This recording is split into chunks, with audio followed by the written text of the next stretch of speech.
पिछले वीडियो में अपन ने नगरों के विकास के बारे में पढ़ा था। आज का जो वीडियो है इसमें उत्तर ऐतिहासिक अथवा पूर्व वैदिक काल के नगर से संबंधित है। इनका विकास किस प्रकार से हुआ है, तो उत्पत्ति एवं विकास के बारे में अपन बात करें, origin and growth of urban. तो प्रागैतिहासिक काल में प्रागैतिहासिक काल या युग में 700 ईसा पूर्व से प्रारंभ होता है। यह युग नगरीय विकास की दूसरी सीढ़ी के रूप में है।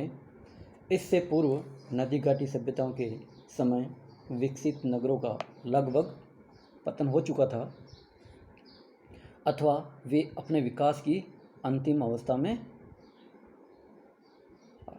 पहुंच चुके थे। इस अवधि में नगरीय जीवन का प्रसार यूरोप के पश्चिमी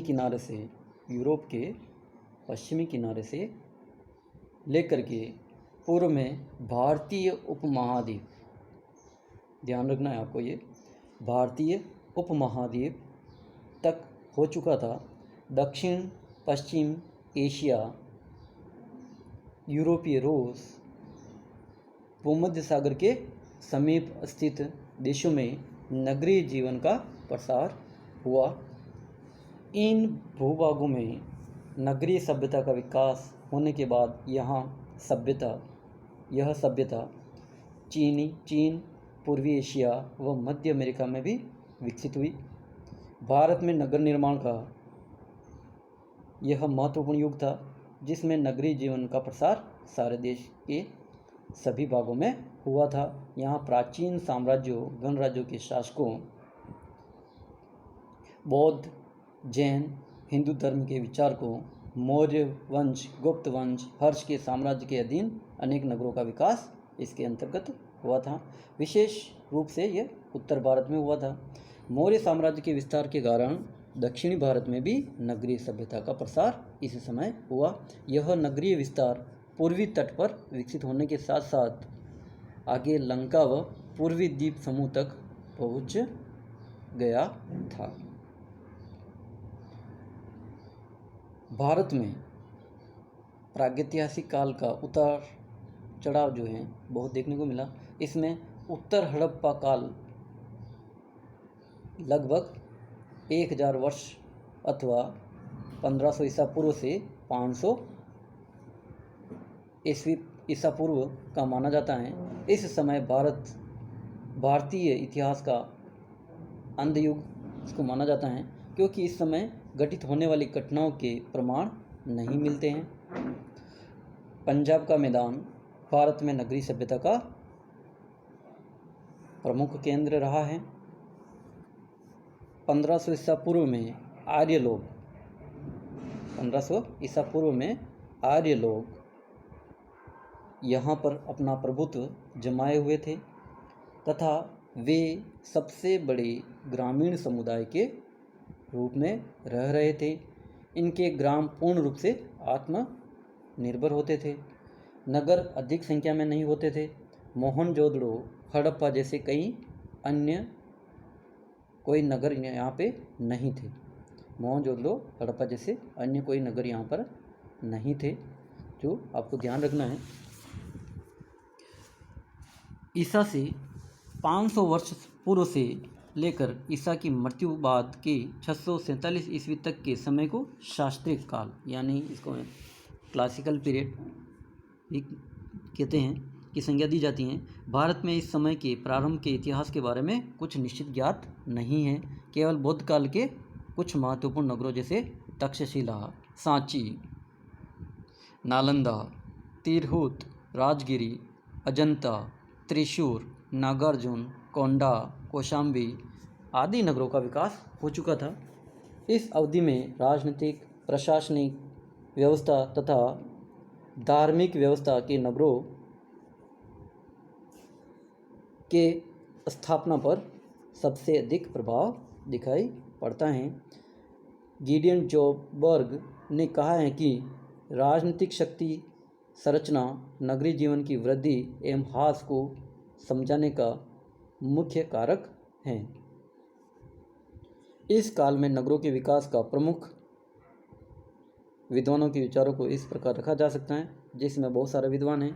ठीक है, तो ये आपको PDF पहले भेज दिए गए हैं, तो अपने को इसको जैसे सबसे पहले इसमें जो है भारत से में ईसा से 700 वर्ष पूर्व से लेकर 1100 ईस्वी तक के बीच की विकसित प्राचीन नगरों की उत्पत्ति के बारे में बताते हुए कहा है कि किसने कहा, ये कुसुम लता तनेजा ने। इस काल में भारत में अनेक नगरों का जन्म हुआ और धार्मिक और सामाजिक बातों के साथ साथ भौगोलिक कारकों का नगरों की स्थापना पर प्रभाव पड़ता हुआ दिखाई देता है। भारत में बड़ी बड़ी नदियों के ऊंचे किनारे हैं, उनके विस्तृत एवं गहरे मोड़, नदियों के संगम स्थल, प्राचीन नगरों के बसाव स्थान के प्रमुख आकर्षण रहे हैं। इन स्थानों को इसलिए चुना गया कि क्योंकि यहाँ पे नदियाँ परिवहन मार्ग, पीने का पानी प्रदान करने के रूप में महत्व रखती थी। अतः नदियों के किनारे के वह बसाव स्थान जो पूर्णतया सभी संकटों से सुरक्षित थे, नगरों के विकास में बड़े सहायक सिद्ध हुए।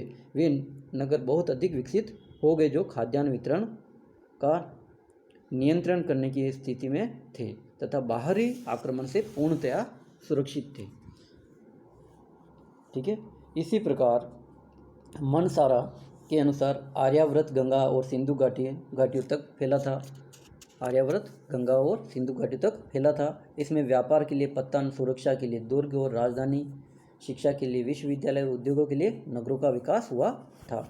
आर्य युग में सिंध गंगा की घाटियों में अयोध्या, इंद्रप्रस्थ, हस्तिनापुर और मिथिला, कुरुक्षेत्र, द्वारिका, मथुरा, हरिद्वार, कन्नौज आदि नगरों का विकास इसमें हो चुका था। इस समय बड़ी बड़ी नदियों के किनारे नगरों का सबसे अधिक विकास हुआ, जिसमें गंगा के मैदान में सरयू नदी पर अयोध्या, गंगा नदी पर काशी, गंगा यमुना के संगम पर प्रयाग, सोन व गंगा के संगम पर पाटलिपुत्र, राप्ती नदी पर श्रावस्ती तथा मुथा और मूला नदियों के संगम पर पुणे नगर स्थापित हो गए थे। यहाँ जो है बहुत सारे नगर हैं, इसके बारे में इन्होंने बताया है। ठीक है, आपको PDF भेज दिए गए हैं। नोट्स आपने जहाँ तक मुझे बताया बनाए होंगे, नहीं बनाए तो अब भी बना ले।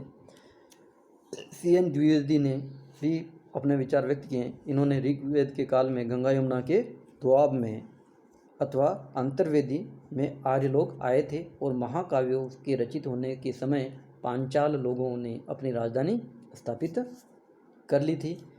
इनके बसाव स्थानों के ने महत्वपूर्ण स्थान प्राप्त कर लिया था। महाभारत काल में यहाँ का सबसे पुराना नगर मथुरा का निर्माण हुआ था। इस समय कंस के संबंधी जरासंध ने कई बार आक्रमण किया था। विजय प्राप्ति के बाद उसने यहाँ अनेक मंदिर व इमारतों का निर्माण कराया। ईसा से 600 वर्ष पूर्व महावीर जैन ने मथुरा और सीरियापाड़ा नगरों की यात्रा की। कृष्ण भगवान के दादा का बटेश्वर से संबंध जोड़ा जाता है। गुप्त काल में 350 से 500 ईस्वी में यहाँ अनेक नगरों का जन्म हुआ। इनमें मथुरा, बिलसार, खेड़ा आदि हैं। इस समय चीनी यात्री फाहियान ने अनेक नगरों की यात्राएं की थी। ये किसने बताया? CN द्विवेदी ने। इस प्रकार बहुत सारे विद्वानों ने अपने अपने विचार व्यक्त किए हैं। ठीक है, तो ये आपको PDF भेज दिए गए हैं, जिसमें जैसे बौद्ध युग में तक्षशिला, पाटलिपुत्र, कौशाम्बी, कुशीनगर, सारनाथ आदि नगरों का विकास हुआ था। ये सभी नगर क्या है? नदियों के किनारे स्थित थे।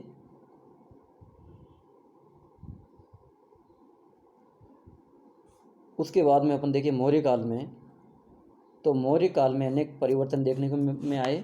तक्षशिला, पाटलिपुत्र नगरों की संरचना पर इस काल की छाप अंकित थी। मौर्य राजाओं ने धर्म के प्रचार के लिए मठों की स्थापना की। इस दृष्टि से नालंदा, मेरठ, सारनाथ, सांची, वैशाली प्रमुख नगर थे। गुप्त काल में भी नगरों में अनेक परिवर्तन किए गए। गुप्त राजाओं ने बौद्ध धर्म के मठ बनाए। इस काल में नालंदा नगर की काफ़ी उन्नति हुई। ये नगर शिक्षा का अंतर्राष्ट्रीय केंद्र बन गए थे। आपको ध्यान रखना है, गुप्त काल के जो नगर हैं, ठीक है, गुप्त काल के जो नगर हैं उसमें आपको जो है कौन सा, नालंदा, ये आपको ध्यान रखना है, जो उस समय शिक्षा का अंतर्राष्ट्रीय केंद्र बन गया था। हर्षवर्धन ने कन्नौज नगर को अपनी राजधानी बनाया था। वह भरोच नगर व्यापार के महत्वपूर्ण नगर केंद्र बन गए थे। इसके बाद पाटलिपुत्र मौर्य काल का महत्वपूर्ण नगर था। ग्रीक राजदूत मेगस्थनीज ने इस नगर का वर्णन अपने विस्तार पूर्वक किया था। इस नगर का, यह मगध की राजधानी था, ठीक है, पाटलिपुत्र, ध्यान रखना है। ऐसा अनुमान है कि प्राचीन नगर का अधिकांश भाग नदी के गर्भ में विलीन हो गया और वर्तमान पटना प्राचीन नगर के दक्षिणी भाग पर गंगा नदी के दक्षिणी तट पर उसके समानांतर 16 किमी से अधिक लंबी पेटी में विस्तृत हैं। तक्षशिला नामक प्रसिद्ध ऐतिहासिक नगर के खंडर पाकिस्तान की रावलपिंडी से करीब 32 किमी उत्तर पश्चिम में तक्षशिला रेलवे स्टेशन से पूर्व तथा उत्तर पूर्व में विस्तृत हैं, ठीक है। इस प्रकार बहुत सारे नगरों के बारे में बताया। अब अपन देखेंगे तो महाभारत काल में जो है, इस काल के अंतिम समय में कुरुक्षेत्र ने राजधानी महत्व प्राप्त कर लिया था। इसका कारण इसकी सघन जनसंख्या, सिंध व गंगा के बीच केंद्रीय स्थिति, उत्तर में पर्वत का होना तथा दक्षिण में शुष्क मरुस्थल के बीच स्थित होना था। इसकी स्थिति ने सैनिक महत्व भी प्राप्त कर लिया था, क्योंकि यहाँ से सभी प्रमुख मार्ग होकर जाते थे। इन सब कारणों से थानेश्वर, पेहोवा, करनाल, पानीपत, सोनीपत, कैंथल, जींद बस्तियों ने अपना दर्जा ग्राम से बढ़ाकर नगर कर दिया था। ये सभी नगर टिल्ले या उसके समीप स्थित मिलते हैं। इनमें से कैथल नगर के बारे में कहा जाता है कि इसे राजा युधिष्ठिर ने बसाया था। ध्यान रखना है, महाभारतकालीन युग में जो नगर थे, जो कैथल को किसने बसाया था, युधिष्ठिर ने। इसी समय जींद नगर पांडवों द्वारा निर्मित जयंती देवी के मंदिर के चारों ओर बसा था। इस समय का पुराना नाम जयंतपुरी था। इस नगर का पुराना नाम क्या था, जयंतापुरी था। सोनीपत, पानीपत, बागपत आदि जो नगर हैं, ये भी युधिष्ठिर द्वारा मांगे गए 5 पंत में से हैं, जो उसने शांति की कीमत के रूप में मांगे थे।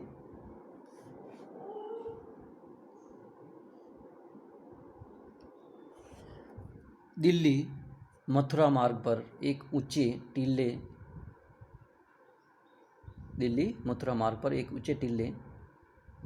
पर पलवल नगर बसा था। यह भी महाभारत काल से संबंधित हैं, ठीक है। इस प्रकार बहुत सारे जो नगरों के बारे में इसमें बताया गया है। बंगाल, गुजरात, बिहार, आंध्र प्रदेश, कर्नाटक आदि राज्यों में भी अनेक प्रशासनिक, व्यापारिक, धार्मिक, मंदिरों के तीर्थ और छोटे उद्योगों के नगर यहाँ पे थे। शास्त्री काल में ईसा से 500 वर्ष पूर्व से लेकर के ईसा की मृत्यु के बाद 647 ईस्वी तक के समय को शास्त्री काल कहा जाता है। तो इस समय के जो नगर हैं, जिसमें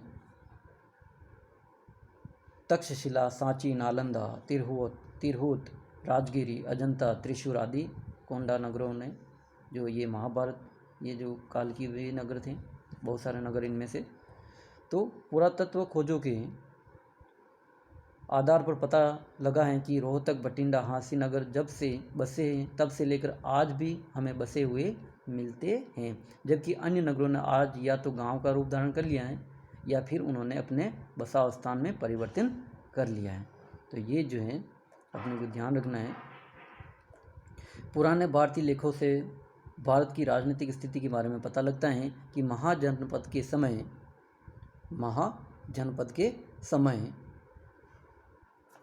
600 से 700 ईसा पूर्व के आसपास का जो समय है, भारत छोटे छोटे स्वतंत्र राज्यों में बटा हुआ था।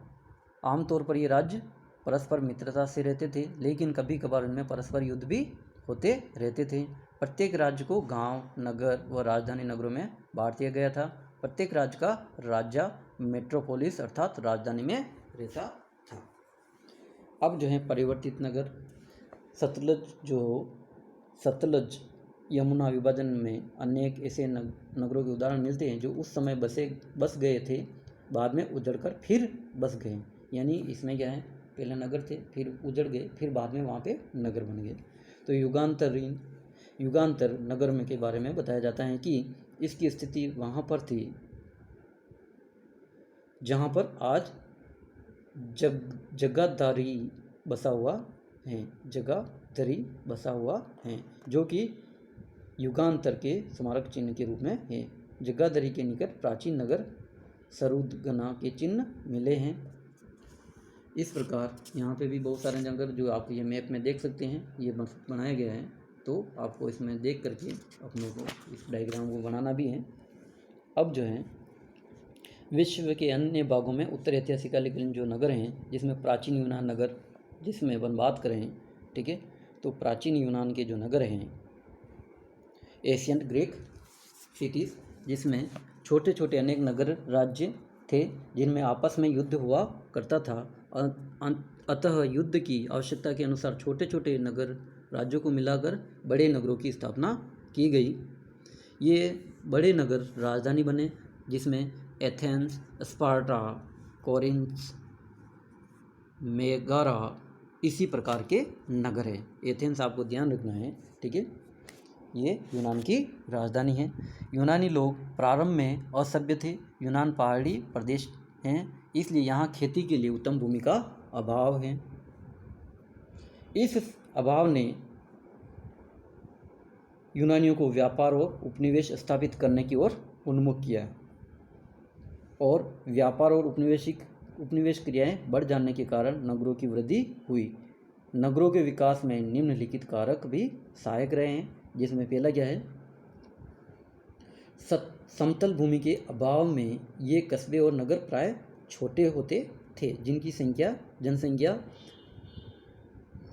60 से 70 हज़ार तक ही होती थी। अतः नागरिकों को परस्पर संपर्क बढ़ाने तथा स्थानीय राजनीति में सक्रिय भाग लेने की सुविधा होती थी। दूसरा जो कारण है वो क्या है नगरों के विकसित होने में, तो यूनानियों के उपनिवेश भी काला सागर से लेकर के भूमध्य सागर तक फैले थे। इतने विस्तृत क्षेत्र में व्यापार करने के लिए अनेक व्यापारिक नगरों की स्थापना की गई। एशिया माइनर में इम्फिसस, मिलेटस तथा इटली और सिसिली में सिलिनस और नेपिल्स नगर स्थापित किए गए थे। तीसरा जो कारण है वो है यूनान के सबसे बड़े साम्राज्य निर्माता सिकंदर महान, अलेक्जेंडर द ग्रेट ने भी अनेक नगरों को जन्म दिया था। उसका साम्राज्य मिस्र, एशिया माइनर, मेसोपोटामिया, पर्सिडिया, अफगानिस्तान, बैक्ट्रिया और सिंधु नदी तक फैला हुआ था। इस भाग को आज संयुक्त अरब गणराज्य, टर्की, सऊदी अरब, जॉर्डन, सीरिया, लेबनान,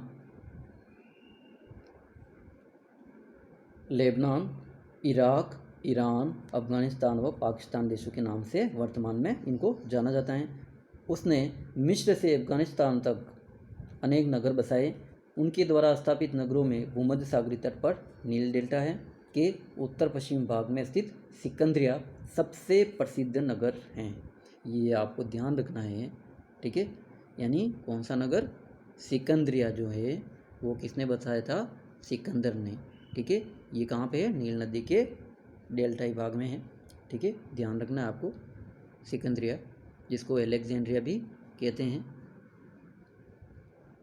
सबसे प्रसिद्ध नगर था। यह नगर लगभग 900 हेक्टेयर भूमि पर फैला था और इनकी जनसंख्या 1000 ईसा पूर्व 3 लाख थी। यानी 1000 नहीं, 100 ईसा पूर्व 3 लाख थी। मेसोपोटामिया में सिकंदर के जनरल सेक्युलस ने सेल्यूकिया नगर की स्थापना की। यह नगर भी सिकंदरिया के समान विकसित था। अब जो है ये इस डायग्राम में आप ये जो मैप जो है इसमें आप देख सकते हो कहाँ पे क्या थे इस 4वीं शताब्दी में और 5वीं शताब्दी में, ठीक है। तो ये आप इस मैप में इसमें संकेत भी दिए गए हैं, जैसे रसोई के लिए कि एम मिंगारान, एल रहने का कमरा, ए आंगन, एस दुकान और बी स्नानागार, जो आप इस मैप में देख सकते हैं। चौथा जो कारण है, देश में प्रजातंत्र के उदय ने नगरीय सभ्यता पर बहुत प्रभाव डाला। ईसा से 500 वर्ष पूर्व के आसपास पेरिक्लीस के नेतृत्व में प्रजातंत्र का उदय होने से एथेंस आदि नगरवासियों ने नैतिकता का भी यहाँ पे उदय हुआ। भाषण देने व सभाएं आयोजित करने की स्वतंत्रता ने लोगों में राजनीतिक भावनाएं पैदा कर दी थी। एथेंस की सभ्यता ने अनेक दार्शनिक प्रदान किए हैं। इस समय लोगों को तर्क करने तथा सामाजिक कार्यों में भाग लेने की स्वतंत्रता थी, ठीक है। अब है यूनान नगर, जो है यूनान जो नगर है, यूनान नगर एवं नियोजन जो है, इसमें